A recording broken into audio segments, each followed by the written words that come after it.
we're going to go and try to survive for as long as possible by ourselves. It's like, why? I mean, you might as well just die. Completely severing yourself from the world and just living for the sake of not dying is stupid, really, when it comes down to it. In the initial phase of collapse, dictatorships are the most utilitarian ruling paradigm.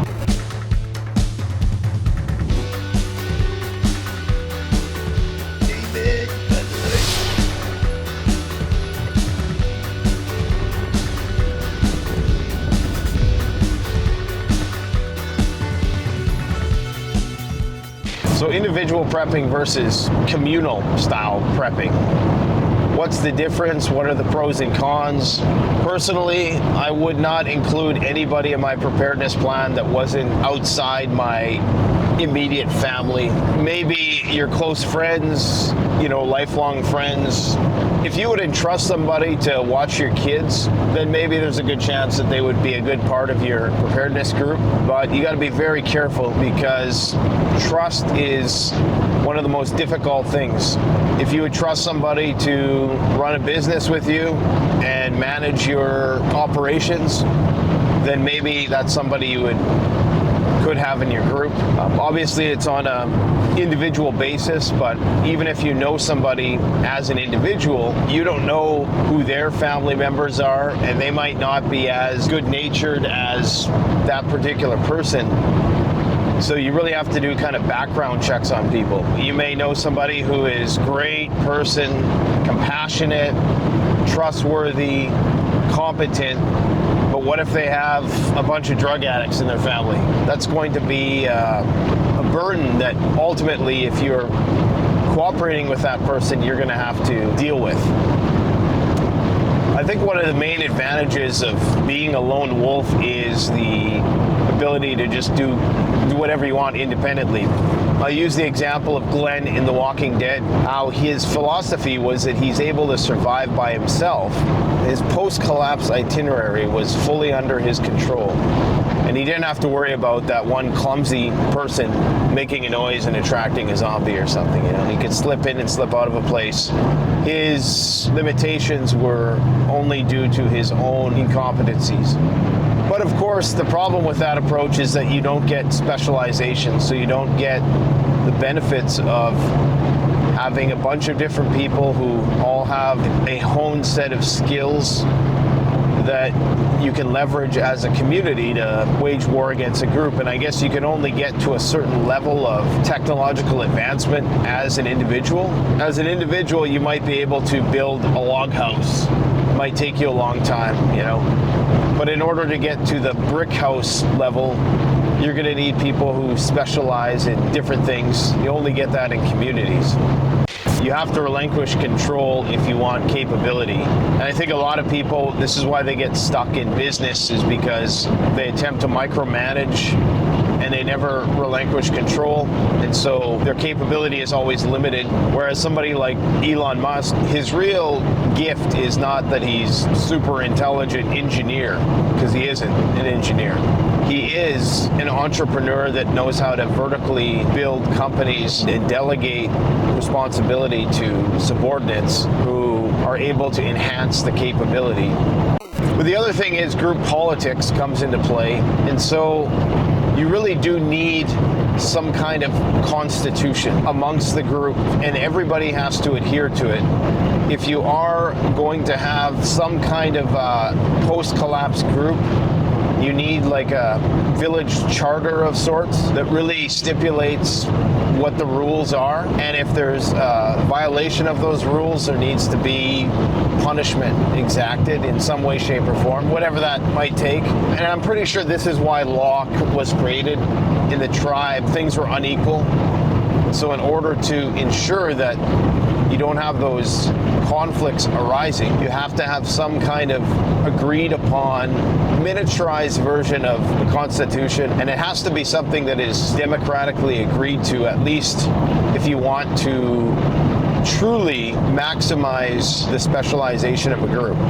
I think there's probably going to be a point during like the initial phase of SHDF where it's more of a dictatorship, because you're going to have like the strongest person kind of lead, and they're going to wield a disproportional amount of power, and that's going to keep people alive at the start, and people will probably want that. But as time goes on, they're going to have to relinquish some of that power. We need a centralized power structure when the shit's hitting the fan. And the most centralized of power structures is just you as an individual. So like you make all the decisions. Whereas you just add one more person and then it's slightly decentralized. Because even if you are the one telling that other person what to do, even if it's your child, you don't have complete control over what they do. You only have control over what you do. Now, the further you expand your group, the more decentralized it becomes just by definition. But in the initial phases of SHDF, where things are pretty chaotic, I think that groups will naturally be more dictatorial than they would be when things start to calm down, because you need that. You need centralization. You need somebody saying, do this, don't do that, for the sake of the group. In the initial phase of collapse, dictatorships are the most utilitarian ruling paradigm. But as things maybe start to calm down and it goes medieval, you still need a bit of centralized power, but you also have to bestow some of that power on the population. Because if it's too centralized, then nobody can specialize. It's just like what happens in communist societies, where things are so tightly controlled that there's no innovation, because nobody has like the freedom to be creative and dive into their area of expertise. Authoritarian societies have the upper hand when it comes to SHDF. In a democratic society, we thrive when there's abundance, when there's enough to go around, because we have a model that fosters creativity and innovation, so we can usually stay ahead of the technological curve. In authoritarian societies, in China, for example, where they have a lot of smart people there, but the threat of coercion, they're not going to maybe take those chances that you might in a democratic society that would allow them to make those technological leaps that we might make here, which always gives us an edge in good times. But when World War III breaks out, it's going to be like herding cats in North America, and everybody is going to be rank and file in China. You know, they're just going to all do their roles because they have a collectivist mindset. If you have a group that is very collectivist, I would say, you're probably going to be much better off in SHDF than you would be a group of freedom-loving individuals. Like, that's just probably not going to work. You only have that luxury of being the freedom-loving American if you have the edge that America has in global finance and geopolitics right now. You can't have that in a austere environment where people are trying to kill you all the time. You have to have one guy who's calling the shots, essentially, until things calm down. A lot of people are okay being followers, but you're going to have people who are not going to want to be told what to do. I don't know what the recipe is for finding compatible people. You know, like I would have a hard time being a part of somebody else's group, just being at the whim of somebody else's decisions. Just because it's in my nature, I don't like being told what to do.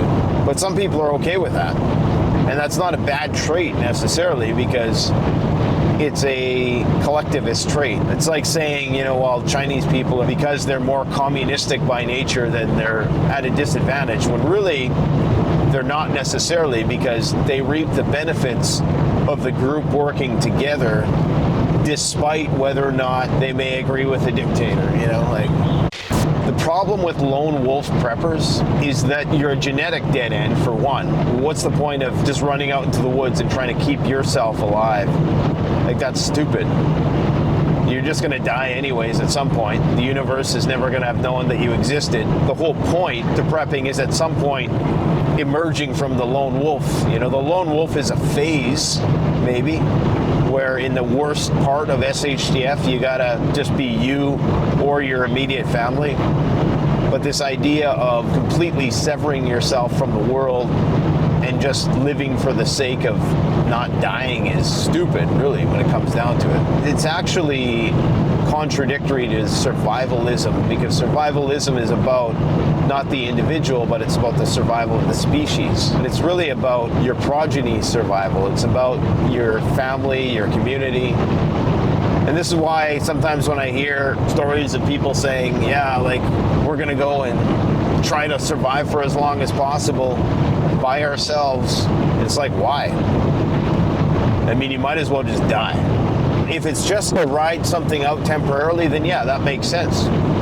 I would say the more acute the crisis, the more you should focus just on you and your inner circle. But as things start to even out and stabilize, you'll definitely want to start to become a part of something greater again, right? So I guess there's a couple ways to view survivalism. You can view it from the very egocentric, just me, myself, and Irene, or you could view it from the perspective of a species survivalism. There's a time for lone wolf prepping, for sure. There is a time. Usually, that's when things are at their absolute worst, and you just don't know who you can trust. But as things stabilize, the competition for resources diminishes, or at least is lessened. It's easier to develop trust when times are good. The best way to support this channel is to support yourself by gearing up at CanadianPreparedness.com, where you'll find high-quality survival gear at the best prices, no junk, and no gimmicks. Use discount code PREPPINGGEAR for 10% off. Don't forget, the strong survive, but the prepared thrive. Stay safe.